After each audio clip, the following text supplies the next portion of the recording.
புனன் அடக்கு தமிழ் கவிதை கழகத்தின் காலை வணக்கம் உங்கள் அனைவருக்கும். என் உறவுகளே, மீண்டும் மீண்டும் அடக்கு தமிழ் கவிதை கழகத்தால் ஒரே பதிவுகள் வந்து கொண்டு இருக்கிறது என உங்கள் மனதுக்குள் ஐயங்கள் தோன்றினாலும் பரவாயில்லை.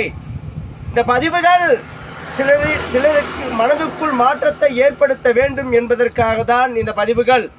என் பதிவுகள் அனைத்தும் இயற்கை சார்ந்தாகவே இருக்கும். மனிதர்களை ஒப்பிட்டு ஒரு பதிவும் நான் இன்றளவும் பதிவு செய்யவில்லை. அது எதற்காக என்றால், மனிதர்கள் சில நேரம் மனமாறலாம். இயற்கைகள் எப்பொழுதும் தன் போக்கை மாற்றிக்கொள்வதில்லை. மாதம் காலம் கரெக்டாக தன் வேலையை செய்து கொண்டிருக்கும்.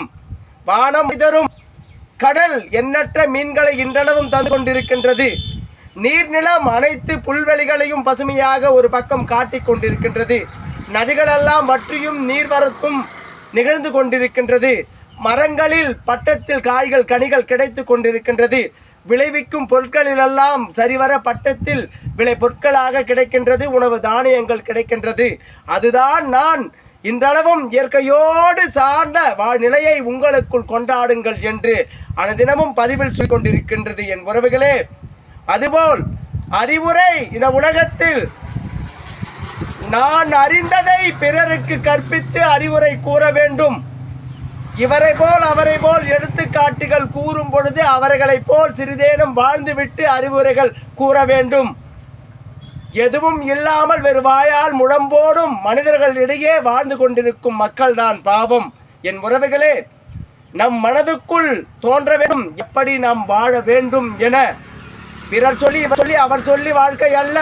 நமக்கான வாழ்க்கை, இது நமக்கான இலக்கு, இது நமக்கானது என்று முயற்சி செய்து அழகூற இந்த வாழ்விலை கையாளதான் நாம் இந்த மண்தடம் மீது மனிதர் பிறவியில் பிறந்துள்ளோம் என்ற நினைப்புகள் உங்களுக்குள் அனுதினமும் முனங்கள் வேண்டும்.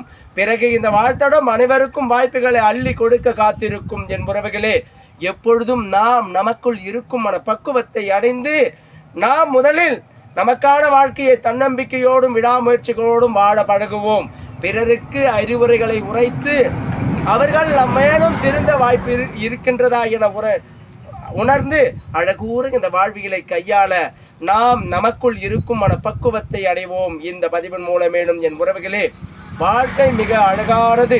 அழகூற கையாள வேண்டுமென்றால் இயற்கை சார்ந்த வாழ்நிலையை உங்களோடு அமைத்துக் கொண்டு அழகூற இந்த வாழ்வியலை கையாள யாவரும் இந்த மண்தடம் மீது மனித பிறவியாய் பிறந்த அனைவரும் முற்பட வேண்டும் என் உறவுகளே. வாழ்க்கை நமக்கான வரம். இந்த வரத்தை அழகாக உபயோகப்படுத்தும் முறையென இயற்கையோடு சார்ந்த வாழ்க்கையை கையாளுங்கள் என் உறவுகளே. வாழ்க்கை மிக அழகானது.